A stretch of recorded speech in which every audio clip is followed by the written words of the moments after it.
अस्सलाम वालेकुम।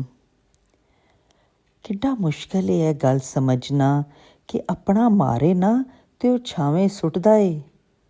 पर मैं कहनी आं अगर अपना सज्जन ए ते ओह् मारदा ही क्यों है? फिर मरण वाले नूं की फर्क पैंदा जे कि ਉਹਨੂੰ मरण तो बाद धुप्पे सुੱਟੋ ਜਾਂ ਛਾਵੇਂ ਸੁੱਟੋ। अपनियां दे दित्ते जख्म सब नालों तकलीफ दे होंदे जे। वक्त इंसान दी शक्ल तक बदल दिंदा जे।